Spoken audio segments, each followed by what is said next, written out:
أعوذ بالله من الشيطان الرجيم بسم الله الرحمن الرحيم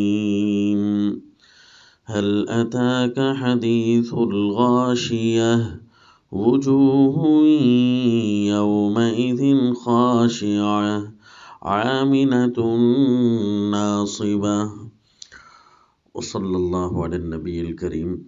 سورۃ الغاشیہ، اس کا تعارف ہے الغاشیۃ الالہیہ، یعنی اللہ کی طرف سے ایک ایسی آزمائش اور ایک ایسی پکڑ اور ایک ایسی گرفت آنے والی ہے زمین پر کہ جو پوری روئے زمین پر آ کر نافذ ہو جائے گی، ڈھانپ لے گی، کوئی چیز اس سے نہیں بچے گی۔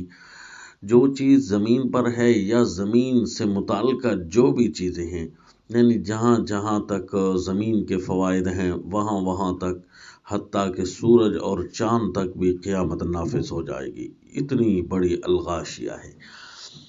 اور اسی غاشیہ کے اندر اللہ کریم نے دو قسم کے چہروں کا تذکرہ کیا ہے کہ لوگوں کے جو چہرے ہوں گے وہ دو قسم، وجوہ یومئذ خاشعہ وجوہ یومئذ ناعمہ، یعنی کچھ چہرے ایسے ہوں گے جو اس دن ڈرے ماندے، تھکے ماندے، عاملۃ ناصبہ، بڑے تھکے ہوئے، جیسے کہ بڑے کام کر کر کے آئے ہیں، بڑے کمزور، بڑے لاچار، اور غم کی شدت ان کے چہروں سے ٹپک رہی ہوگی، کمزوری اور نکاہت ان پہ اوپر انڈیل دی جائے گی۔ اور کچھ چہرے اس دن ایسے ہوں گے جن پر قیامت آ کر نافذ ہو جائے گی کہ وجوہ یومئذ ناعمہ، جو بڑے تر و تازہ اور خوش باش، اور ہر لمحہ ان کے چہروں سے خوشی ٹپکتی ہوئی نظر آئے گی، ایک ایک مسکراہٹ ان کی پھیلتی چلی جائے گی، اور ایک ایک خوشی ان کے لیے لافانی ہوتی جائے گی، اور کبھی بھی ان پر رسوائی ذلت کچھ بھی نہیں آئے گی۔ خوش باش ہوں گے، عیش و عشرت میں ہوں گے۔ جب کوئی ایک طرف پریشان حال ہو اور دوسری طرف خوش باش ہو تو پریشان حال حیرت سے اور رشک سے اس کی طرف دیکھتے دیکھتے رہتا ہے کہ کیسے خوش عیش اور خوش باش ہیں، حالانکہ میں اتنی شدت غم میں ہوں، اتنی کمزوری میں ہوں، اتنی تکلیف کے اندر ہوں، جبکہ دوسری طرف خوش باش ہوں گے۔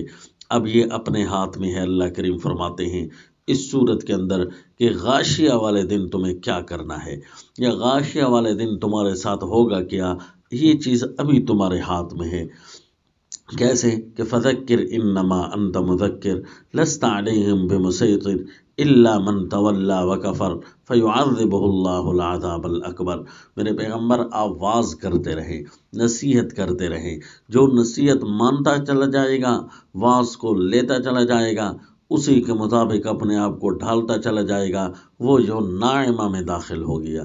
وجوہ یومئذ ناعمہ، وہ خوش باش ہوں گے، عیش و عشرت میں ہوں گے، محدود زندگی، جن میں تیسرا حصہ سونے کو ملتا تھا زمین پر اور دو حصے جاگ کر گزارتے تھے۔ اس جاگ کر گزارنے میں بھی اپنے فائدے زیادہ ہوتے تھے، اور عبادت کرنا تو بہت تھوڑا تھا، لیکن اس تھوڑی عبادت میں بھی پھر بھی فائدہ اپنا ہوتا تھا، جسم کا فائدہ، روح کا فائدہ۔ تو ان دنوں ہم نے ایک اللہ کی نافرمانی نہیں کی تھی، ہم نے اسی کے مطابق اپنے آپ کو ڈھالا تھا۔ اب لا فانی زندگی، غیر محدود زندگی اب ہمارے پاس آ گئی ہے، خوش باش رہیں گے، یہ فائدہ بھی تیرا۔ انہیں کہا جائے گا منہ سے جو مانگتے چلے جاؤ گے ہمیشہ ہمیشہ تمہیں ملتا رہے گا۔ اتنی اعلان بھی خوشی کے ہوں گے، ابھی تو وہ چیزیں ملی ہی نہیں ہوں گی کہ خوشی کے اعلانات سے اس قدر خوش ہو رہے ہیں کہ وجوہ یومئذ ناعمہ۔ لیکن دوسری طرف وہ اپنی اس محدود زندگی کو ہی بنانے کی فکر میں جو رہے، الیاذ باللہ آخرت کو چھوڑتے رہے، اسی 4 دن کے نفع کے پیچھے روتے مرتے رہے، یہاں بھی مشکلات، آخرت میں بھی مشکلات، وہ ہمیشہ ہمیشہ کے لیے اب رسوائیاں ان کے مقدر، چہرے پر پریشانی، غم کی شدت سے نڈھال گرے پڑے ہیں۔ فرمایا کہ آج دن قیامت تم پر نافذ ہو چکا۔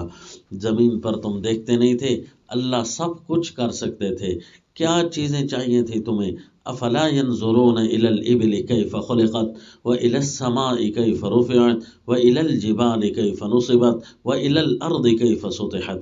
اللہ نے چار چیزیں دکھائیں کہ آسمان دیکھتے ہو، آسمان اور اسی طرح پہاڑ دیکھتے ہو اور اسی طرح زمین ہے، اور پھر اس کے اوپر چلنے والا ایک جانور ہے جس کو اونٹ کہتے ہیں. اس کے اندر ہر جانور کی گویا کہ ایک نشانی موجود ہے کہ اس جانور کو دیکھتے نہیں ہو کہ کیسے پیدا کیا گیا، اس کے اندر فوائد کتنے ہیں، اس کے اندر رہنے کی کیا ضروریات اس کے اندر پوشیدہ ہیں، اس کے اندر پانی کے سٹور کرنے کی کتنی ترتیبیں ہیں. آسمان کی بلندیوں میں دیکھتے نہیں ہو کیا کچھ کم نظر آ رہا ہے تمہیں؟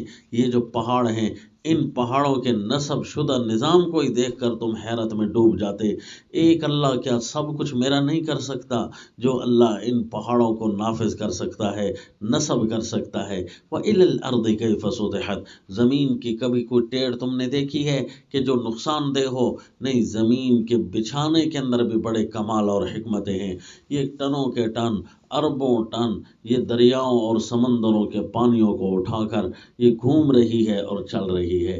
تو کیا اللہ اس انسان کو کوئی فائدہ نہیں دے سکتا؟ کیا وہ اللہ کی طرف نہ آنے میں فائدے دیکھ رہا ہے؟ اللہ کی طرف آنے میں اس کو کیا نقصان ہے؟ میرے پیغمبر، ہمیں ان کی کوئی ضرورت نہیں، اصل ان کو ضرورت تھی. فذکر انما انت مذکر، میرے پیغمبر ان کے واعظ کرتے رہیں، روزانہ جگاتے رہیں، سمجھاتے رہیں. وہ جو پچھلی صورت میں المنفعت الالہیہ گزری ہے، وہ منفعت اگر کسی نے پانی ہے اور غاشیہ سے بچنا ہے تو پھر آپ کی نصیحت پر ہی عمل کرنا ہوگا. پچھلی صورت میں ہے فذکر ان نفعت الذکریٰ، اس صورت میں ہے فذکر انما انت مذکر. آپ نصیحت کرتے رہیں، آپ کا کام ہی صرف یہی کچھ ہے، سمجھاتے رہنا. نصیحت اور نہیں تو آپ کو تو فائدہ دے رہی ہے نا. بس اب یہ نہیں مانتے تو ایک غاشیہ، ایک ڈھانپ دینے والا دن ان پر آنے والا ہے. عین ممکن ہے جب وہ ڈھانپنے والی صورت زمین پر قیامت سے پہلے بھی پیدا ہو جائے، چند چہروں کے لیے پیدا ہو جائے، کسی ایک آدمی کے لیے وہ تکلیف آ جائے، یا پھر قیامت کی غاشیہ تو آنی ہی ہے. وما علینا الا البلاغ.